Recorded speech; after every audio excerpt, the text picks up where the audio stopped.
살아계신 하나님 아버지, 감사와 찬송과 영광을 올려드립니다. 오늘도 생명을 허락하시고 새로운 한 날을 허락하시고 건강을 주시고 저희들의 발걸음을 아버지의 집으로, 주님의 몸된 교회로 이 은혜의 보좌 앞으로 나오게 해주시니 아버지 감사합니다.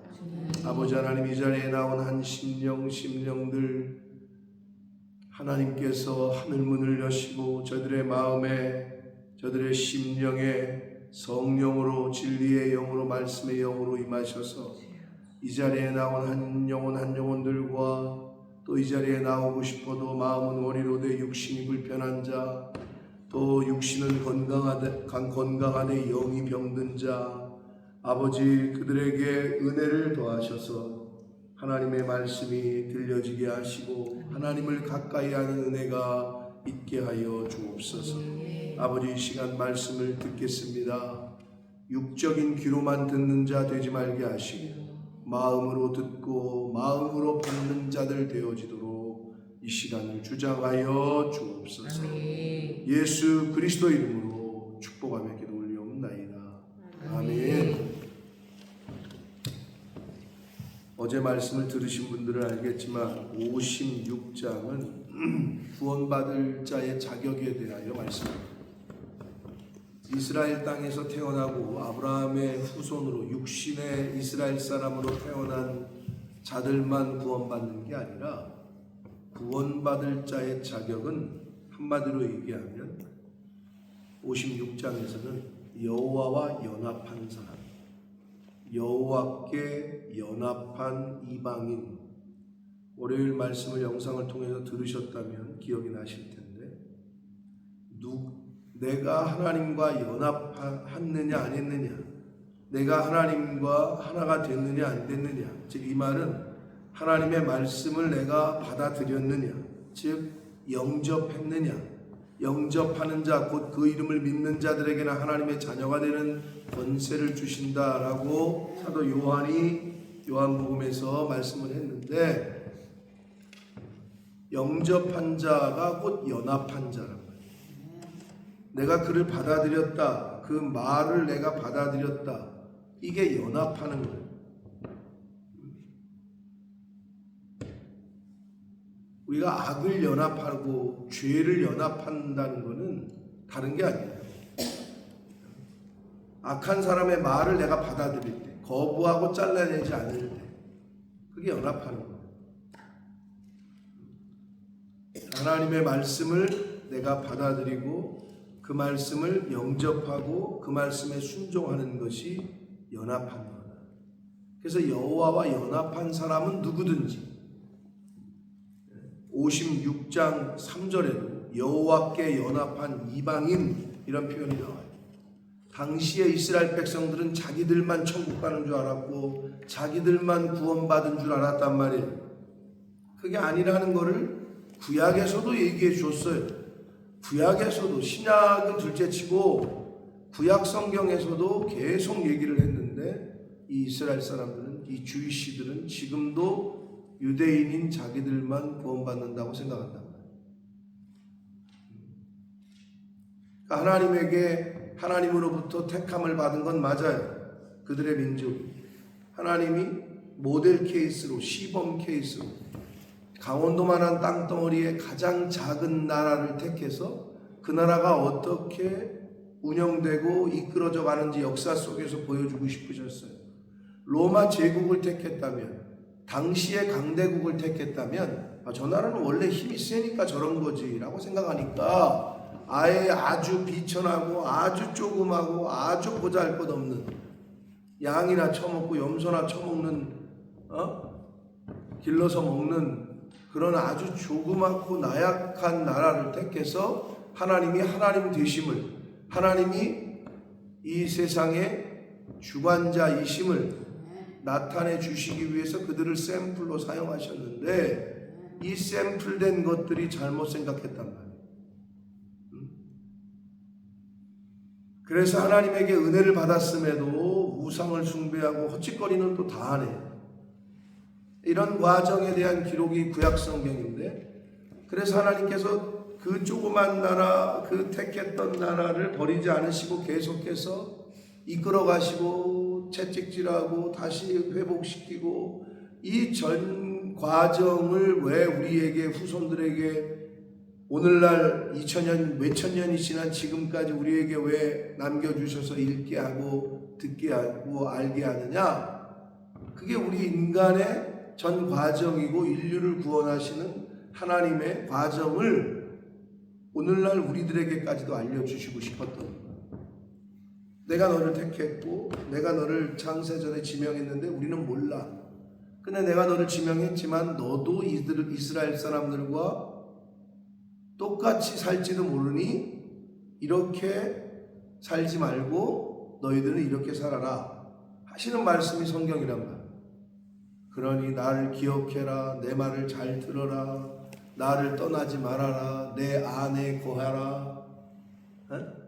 근데 이스라엘 백성들을 보니까 그러다가 또 넘어지고 그러면 하나님이 또 선지자 보내고 그럼 걔네들은 또 선지자 말을 안 듣고 조롱하고 죽이기도 하고 똑같은 일들이 인류 역사 가운데 반복되고 있는 거예요.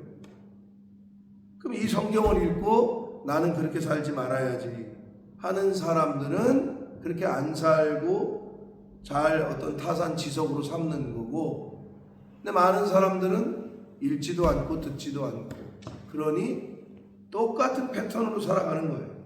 하나님이 주신 태양과 비와 이 구름과 자연의 법칙, 자연의 계시, 일반적인 은총, 햇빛은 거짓말하는 사람에게도 내리고 정직한 사람에게도 쬐이고 비는 거짓말하는 사람에게도 죄 짓는 사람에게도 비를 내리시고 정직한 사람에게도 비를 내리시고 그게 일반적인 은총이야. 그런데 깨닫지를 못해.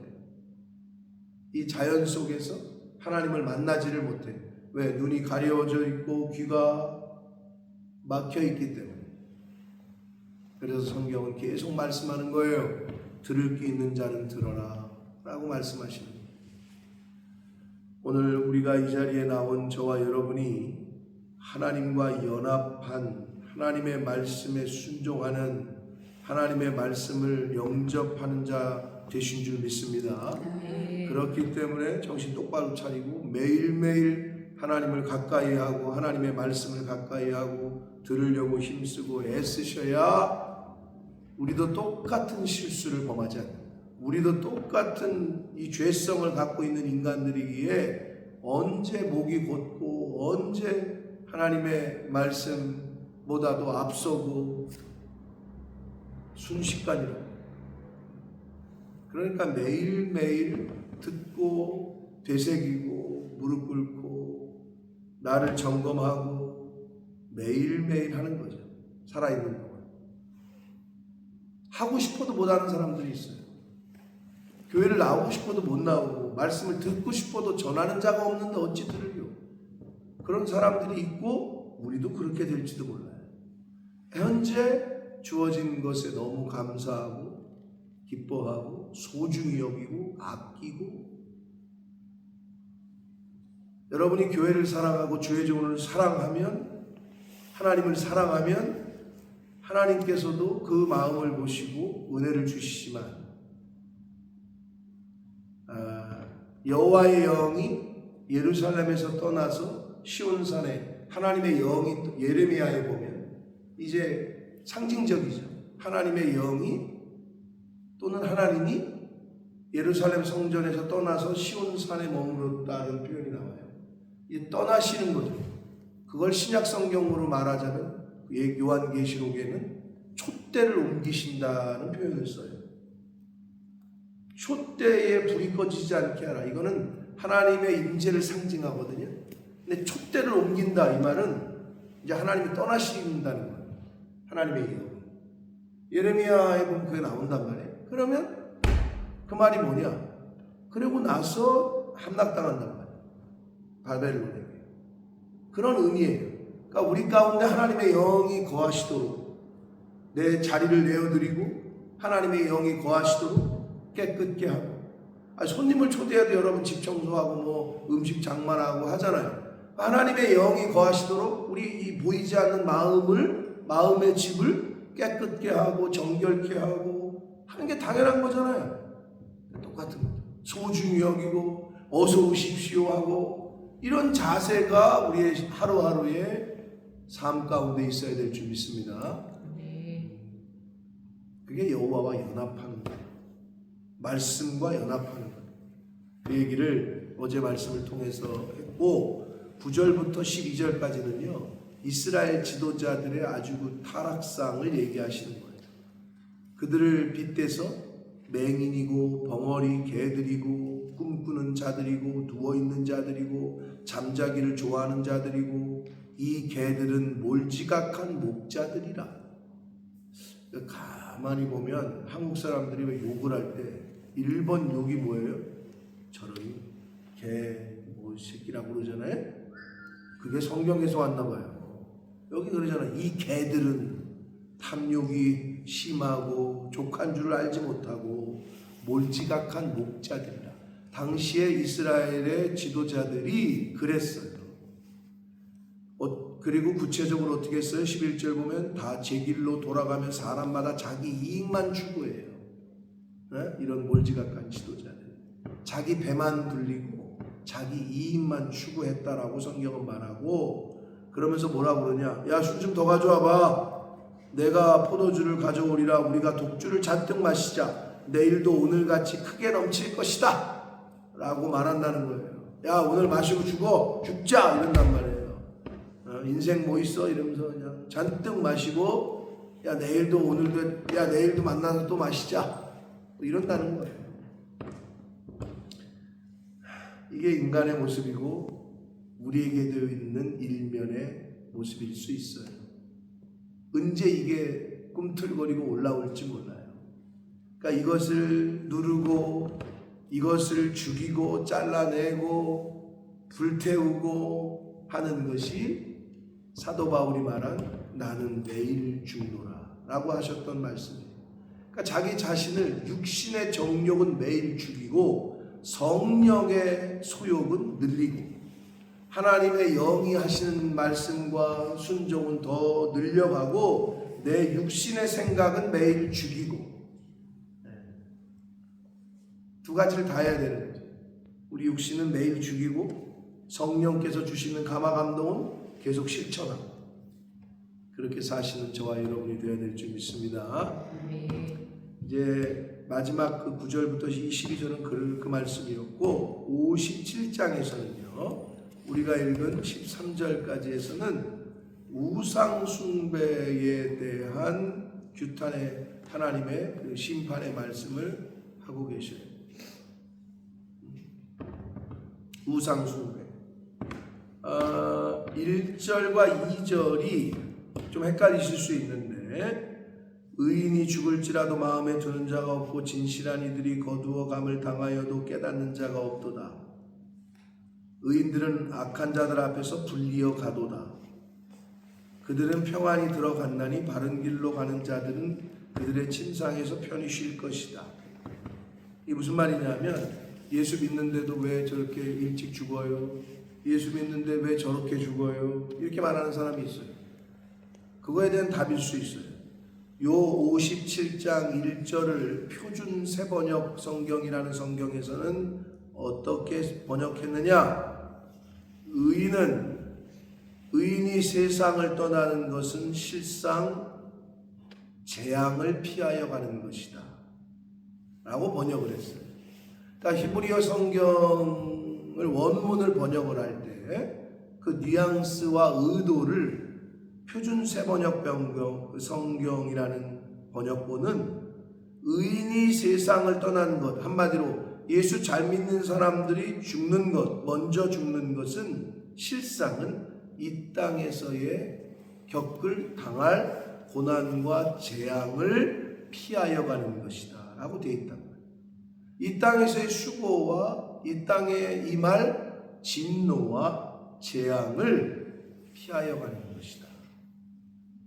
그러면 이 세상에 남은 사람들은 뭐라고 그러냐? 아직 그 재앙이 임할 줄을 모르기 때문에 아유, 저 사람 뭐 예수 잘 믿는 데들이 먼저 죽었어. 저 사람 뭐 예수 잘 믿는 데들이 어제도 우리 장로님 손목 부러진 거 보고 아, 예수 잘 믿는데 왜 손목이 부러져? 라고 말하는 사람이 있더라고. 그 시각이죠. 그런 시각. 그 신앙에서는 그렇게 말할 수 있어요. 그래서 내가 손목 부러진 게 좋아? 뇌 머리로 떨어져가지고 식물인간 돼 있는 게 좋아? 하마터면 머리로 먼저 떨어졌으면 의식을 잃잖아요. 그러면 그게 골든타임이 있어요. 어저께 첫 번째로 전화한 게 저예요. 제가 러프버러에 있을 때 전화가 왔어요. 다 죽어가는 목소리로. 아프니까. 그나마 왼손이 부러졌기 때문에 오른손으로 전화를 눌렀겠지. 근데 머리로 떨어졌잖아요. 그럼 빨리 병원 가면 되는데 거기서 의식을 잃어버리면 시간이 지나면 그냥 가는 거예요. 물론 하나님이 불러려고 그랬으면 뭐 그렇게 할 수도 있겠지.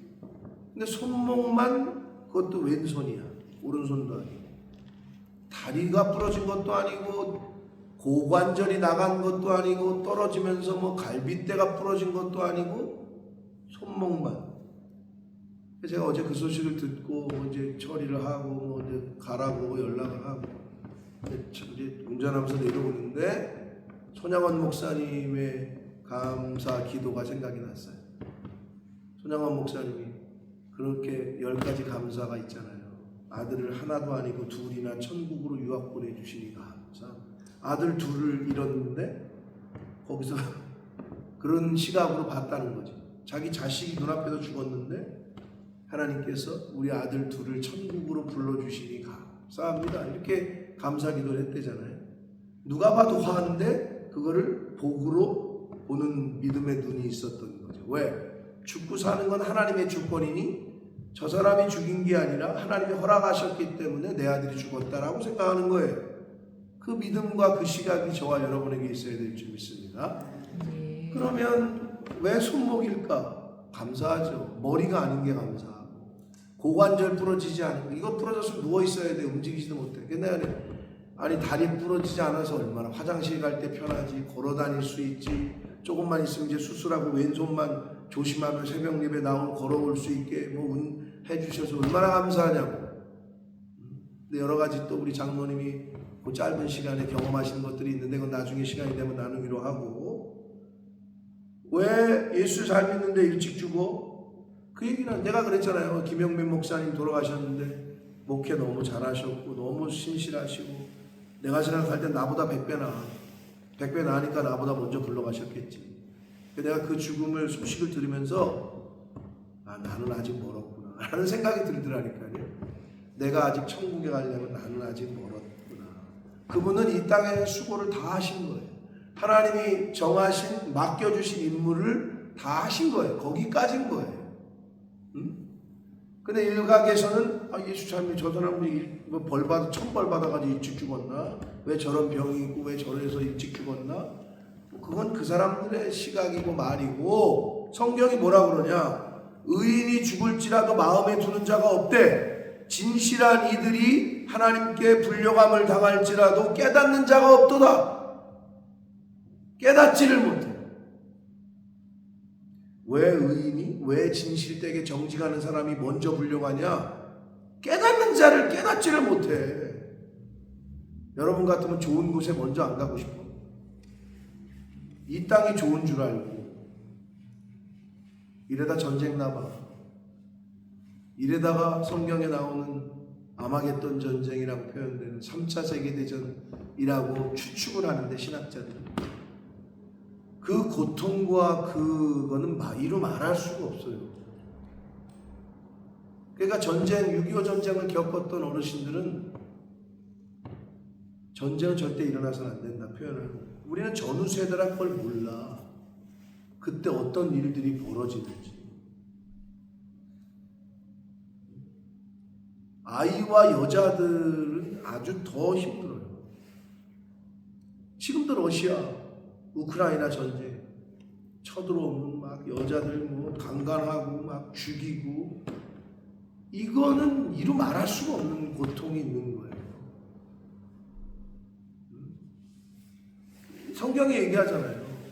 의인을 먼저 데려가고 진실한 이들을 거두어 가도 깨닫는 자가 없다. 의인들은 악한 자들 앞에서 불리어 간다. 하나님이 먼저 데려가신다는 거예요. 그러니까 그런 측면에서 죽음을 바라보지 않는다는 거죠. 세상 사람. 근데 표준 세번역 성경은 의인이 세상을 떠나는 것은 실상은 재앙을 피하여 가는 것이다 라고 성경을 했다고, 이 말씀을. 그리고 그들은 평안히 들어갔나니 바른 길로 가는 자들은 그들의 침상에서 편히 쉴 것이다, 이렇게 말씀했잖아요. 2절에 요한계시록 14장 13절을 나중에 가서 읽어보세요. 요한계시록 14장 13절, 거기 보면 의인의 죽음은 평안으로 들어가는 통로다, 안식이다, 이렇게 되어 있다는 거예요. 그러니까 예수 믿는 사람들이 이 세상을 떠나는 것은, 떠나서 천국으로 가는 것은 안식으로 들어가는 거고 평안으로 들어가는 거라고. 우리는 죽음이 끝이 아니라 죽음이 통로라고, 아버지께로 가는 통로. 예수 그리스도가 죽는다. 왜냐하면 세상 사람들은 이 땅에서는 죽는다는 건 실패한 거고 죽는다는 건 네거티브한 거로 생각했잖아요. 근데 예수 그리스도의 십자가의 죽음은 부활로 가는 한 과정이었다는 거죠. 이 예수 믿는 사람들의 죽음은 영생으로 가는 과정일 뿐입니다. 아시겠어요? 통과해야 되는 시험 하나 중에 하나라는 거예요. 네? 통과해야 되는. 논문을 잘 써서 해야 졸업해서 통과해야 졸업을 하듯이 죽음이라는 관문을 통과해야 부활로 간다고, 영생으로 간다고, 천국으로 갑니다. 그러니까 그렇게 생각하시면 되는 건데 일반적인 많은 사람들은 이 진리를 모르기 때문에 죽음에 대해서 네거티브하게 생각하고 저주라고 생각을 하는 거예요. 예수 믿는 사람들에게 죽음은 저주가 아니라 하나님이 부르시는 콜링이다, 이렇게 생각하시면 됩니다. 그게 성경이 우리에게 주는 가르침이에요. 이 믿음이 있는 사람이 세상을 이기는 거예요. 왜 그런 줄 알아요? 2판 4판 죽을 각오로 덤비는 사람을 이길 수가 없어요. 죽음을 두려워하지 않는 사람을 이길 수가 없어요. 그게 예수 믿는 사람이 죽음을 그런 시각으로 바라보면 죽음이 두렵지를 않지. 그러니 그 사람은 어떻게 이기겠냐고. 그 말이 세상을 이김은 바로 너희의 믿음이다 라고 하셨던 말씀과 연결이 되는 거다. 3절부터는요 이 무당들이나 우상 숭배한 사람들의 이야기가 계속 나와요. 무당의 자식, 간음자와 음녀의 자식들아, 너희는 가까이 오라. 하나님이 왜 가까이 오라 그래요? 심판의 자리. 그래서 우상 숭배한 사람들의 모습에 대해서 얘기하는데요. 골짜기 가운데 바위 틈에서 자녀를 도살한다. 5절에 이게 이제 몰렉신, 그 당시에 몰렉이라는 신에게는 인신 제사를 드렸으니 어린 자식들을 죽였어요. 갖다 불에 던졌다. 얼마나 몰지각한 거예요. 자기 자식을 바치. 오늘날 정명석이가 보셨어요? 그 나는 생존자다 보셨어요? 못 보셨어요? 정명석이한테 자기 딸 14살, 15살짜리를 갖다 바치잖아요. 그거랑 똑같은 거예요. 이걸 어떻게 감당할 거예요? 정명석은 말할 것도 없거니와 갖다 바친 부모들은 어떻게 할 거예요? 이걸? 하나님의 자녀들을 몰렉이라는 신에게 불 가운데 던져 죽이는 것처럼 그보다 더한 짓거리를 하나님의 자녀들에게, 하나님이 주신 기업들을 정명석이한테 갖다 바쳤다. 오늘날에도 벌어지고 있는 일이에요. 이거는 이때만 있었던 게 아니고. 그래서 몰렉 신에게 가서 제사를, 그러니까 우상 숭배하신 것에 대한 그런 말씀이었고, 그 다음에 8절을 보시면은요, 7절 8절은 뭐냐 하면은요, 침상 얘기가 계속 나와요. 내가 높고 높은 산 위에 내 침상을 베풀었고, 이렇게 돼 있잖아요. 지금도 그리스나 이쪽에 가보면 신탁, 가장 산 꼭대기에는 전부 신전 같은 걸 전했어요. 하늘과 가까운 산 꼭대기, 신탁이라고 해서 거기에 무당들이 살고 있고 신녀들이 살고 있었다. 신탁. 그럼 가서 제사도 드리고 또 뭐 했냐? 신들을 기쁘게 해야 된다 해서 그 신녀들하고 성관계를 하고. 그게 우상의 모습들이었다. 높고 높은 산에 침상을 베풀었다는 게 그런 의미예요. 간음을 한 거죠. 영적인 간음. 육체적인 간음을 통한 영적인 간음이죠. 거기 보면 8절 보시면 내가 나를 떠나 벗고 올라가서 내 침상을 높이 그렇게 돼요. 아주 좀 자세하게 얘기하셨어요.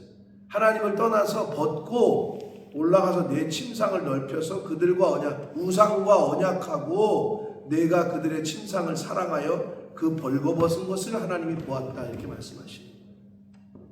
실제로 그 신전에서 일하던 신녀들, 그 무당들이죠.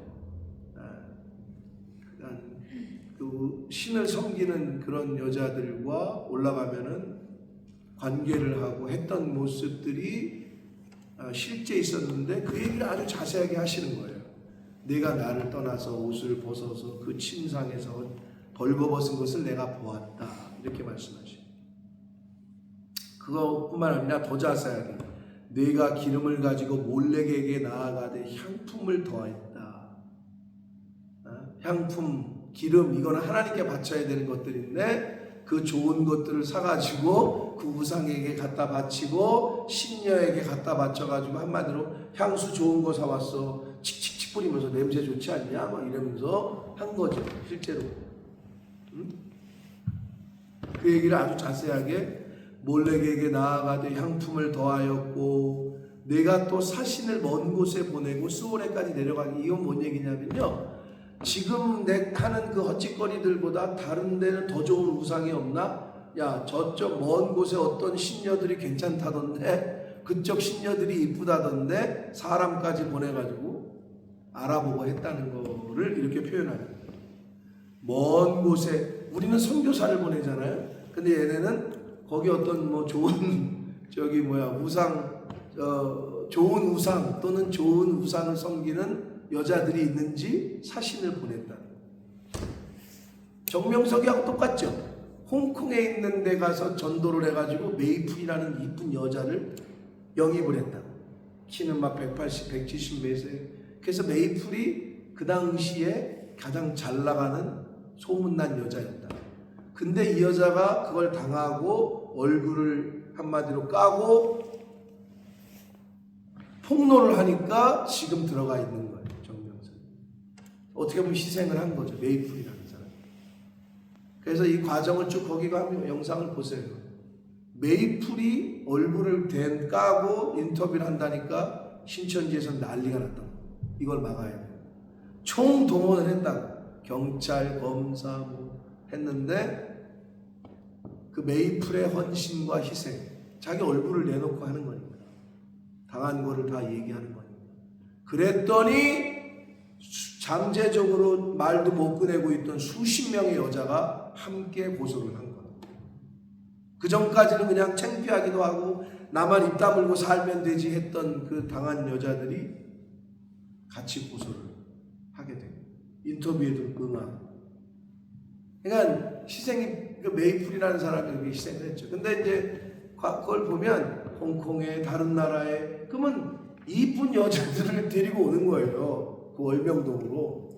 예? 뭐 충북 금산인지 어딘지 뭐 하여튼 건물은 왜 이렇게 멋있게 져놨어. 하여튼 다 갖다 바쳐. 근데 우리는 선교사를 보내지만 얘네들은 사신을 보내가지고 그쪽에 괜찮은 여자가 있냐, 그 신녀들이 있냐, 그쪽에 좋은 우상이 있냐 그랬다는 거예요. 그 얘기가 내가 또 사신을 먼 곳에 보내고 수월까지 내려가게 했다라는 말씀입니다. 그래서 결론적으로 11절 보시면 내가 누구를 두려워하며 누구로 말미암아 놀랍게 거짓을 말하며 나를 생각하지 아니하고 나를 경외하지 아니했냐. 그러시면서 하나님이 뭐라고 그러냐? 내가 너무 오랫동안 잠잠했기 때문이냐 때문이 아니냐 이렇게 말씀하세요. 하나님이 참고 기다려주시고 기다려주셔요. 왜? 뭐하라고? 회개하고 돌이키라고. 왜? 선지자들을 보내서 알려줬거든. 이러다가 망한다. 하나님의 앞에 혼난다. 근데 너무 오랫동안 하나님이 인내를 해줬나 싶을 정도로 자주 섞인 말씀을 하시는 거예요. 그러시면서 12절 내 공의를 내게 보여봐라. 네가 행한 일이 내게 무익하다. 하나님의 공의, 하나님의 의, 하나님의 정의는 뭐라고요? 한마디로 예수 그리스도라 그랬어요. 믿음 안에서 살지 않았고 하나님 안에서 살지 않았어요. 그러니까 그들에게는 공의가 없어요. 하나님 앞에 칭의, 의롭다 칭함을 받을 수 있는 것들이 없어요. 그러니까 너의 삶은 무익했다라고 말씀하십니다. 그러시면서 13절 네가 부르짖을 때에 네가 모은 우상들에게 너를 구원하게 하라. 이게 너무 무서운 말씀이에요. 네가 이제 환난 당했고 나 좀 살려주십시오. 나 좀 하나님 도와주십시오. 할 때 나에게 말하지 말고 네가 모았고 네가 만났던 우상들에게 말하라는 거예요. 그게 뭔 얘기냐? 오늘날로 말하면 쉽게 얘기하면 네가 이제 죽을 고비가 있고 어떤 환난을 당하고 고난이 있으면 쉽게 말하면 이거예요. 어디 돈으로 해결해봐라. 네가 그렇게 돈 없이 못 살았는데 돈으로 네가 그 일 해결해봐라. 돈으로 네 자식 살려봐라. 돈으로 네 생명 살려봐라. 돈으로 네 남편 살려봐라. 이 말씀과 똑같은 거예요. 나에게 부르짖지 말고 네가 모은 우상들, 그게 돈이면 돈이고 권력이면 권력이고 사람이면 사람이고 한번 얘기해봐라 라고 말씀하시는 거예요. 네가 모은 우상들에게 너를 구원하게 하라. 그것들은 다 바람에 날려가겠고 기운에 불려갈 것이로되 소용이 없다는 거예요. 할 수가 없다는 거예요. 나를 의뢰하는 자는 땅을 차지하겠고 나의 거룩한 산을 기업으로 얻을 것이다. 아멘. 하나님을 의뢰하는 자 땅을 차지하고 하나님만 의지하는 자 하나님께 피하는 자는 땅을 차지하겠고 나의 거룩한 산 하나님의 도성 천국을 기업으로 얻을 것이다. 사랑하는 성도 여러분, 이 당시에 진짜 우상숭배를 그렇게 했단 말이에요. 그들이 오늘날에도 모양과 이것만 달랐지 똑같다. 내 주변에 나의 삶 가운데 하나님이 1번이 안 되게 하는 것들을 조심하시라. 그게 재물일 가능성이 제일 크고요.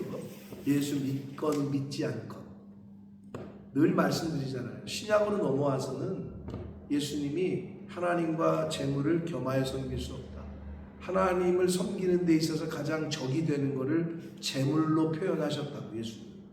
이 두 가지를 겸하여 섬길 수 없다. 우리에게 조심하라고 알려주신 거예요. 근데 오늘날에는 만몬, 돈이 신이에요. 세상 사람들은 거기에 다 휘둘린다고. 돈 더 주면 사람도 죽인다니까. 돈 더 주면 배신한다니까. 너 얼마 줬어? 내가 2배 더 줄게. 그럼 배신하는 거야. 의리가 어딨어? 로얄티가 어딨어? 의리는 무슨 의리가 밥 먹여주냐? 그러면서 여기 2배 줄게, 4배 줄게. 그럼 가는 거예요. 신의를 그냥 손바닥 뒤집듯 뒤집는 게 요즘 세상이에요. 왜? 돈이 신이니까. 근데 하나님을 최고의 나의 구세주로 섬기는 사람들은 아무리 돈을 많이 준다도 난 안 된다. 아무리 높은 자리를 준다 해도 난 안 된다. 그게 오늘날 우리의 모습에서 보잖아요. 불법적인 걸 왜 침묵하고 또는 동조했겠어요? 저 사람이 나에게 한 자리를 줄 수 있고 지금 그래야 내가 살 수 있고 근데 결과는 어떻게 됐어요? 한 사람 뭐 대통령 부인 감옥 가 있죠. 그 밑에 있던 국무총리 지금 오늘인가 구속이 결정이 돼요. 구속영장 청구해가지고 아마 구속될 거예요. 그 밑에 있던 법무부 장관, 그 밑에 있던 행안부 장관, 국방부 장관 이미 감옥에 가 있죠. 그냥 1번 대통령부터 모든 국무위원들 중에 3분의 2가 지금 다 감옥에 갈 판이에요. 아무도 말을 못했던 이거 이러면 안 됩니다. 이거 이러시면 안 됩니다. 왜? 저 사람이 내 목줄을 쥐고 있기 때문에, 내 자리를 내가 보존해야 되기 때문에, 또 먹은 게 있기 때문에, 받은 게 있기 때문에 못하는 거예요. 그게 오늘날 우리 세상에 보잖아요. 나는 어떻게 살아야 될 거냐. 여러분, 나를 늘 점검하시길 바랍니다. 다른 사람은 둘째치고 나를 점검하라.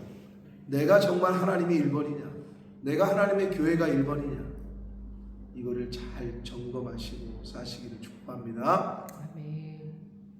이 당시에 있었던 모습보다 더하면 더한 일들이 우리 주변에서 일어나고 있다. 여러분, 하나님께 피하시고 하나님만 의지하시고 의뢰하시고, 그리고 하나님만 잘 믿으셔서 하나님이 주시는 땅을 차지하겠고 이랬어요. 거룩한 산을 기업으로 얻을 것이다. 하나님이 주시겠다고 약속하신 복을 다 받아 누리시는 여러분과 여러분의 후손, 가족들, 가문들 되시기를 예수 그리스도 이름으로 축복합니다. 살아계신 하나님 아버지, 감사와 찬송과 영광을 올려드립니다. 아버지 하나님 감사합니다. 오늘도 생명 주시고 새날 주셨습니다. 저희들 이 자리에 있을 수 있도록, 예배하며 찬송하며 기도하며 말씀을 들을 수 있도록 복된 자리로 인도해 주신 것 아버지 감사합니다.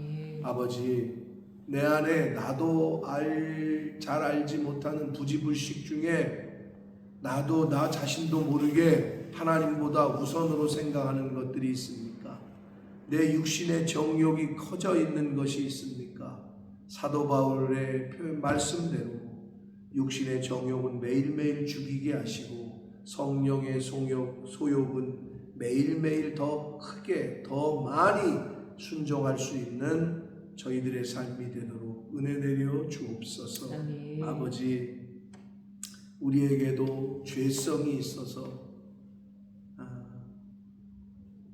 그 죄성은 내가 의지적으로 노력하지 않아도 자동적으로 오토매티클리 그렇게 자꾸 커져갑니다.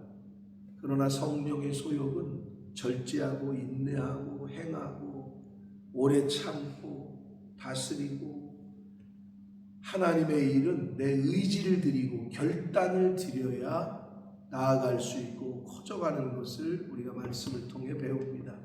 아버지, 내 육신의 정욕은 잘 잘라내고 불태우고 죽이게 해주시고, 하나님의 기뻐하시는 뜻과 성령의 소욕은 매일매일 결단하고 의지를 들여서 더 많이 더 잘 행할 수 있도록 은혜 내려 주옵소서. 이 말세 지말에 믿음 있는 자를 보겠느냐 하셨습니다.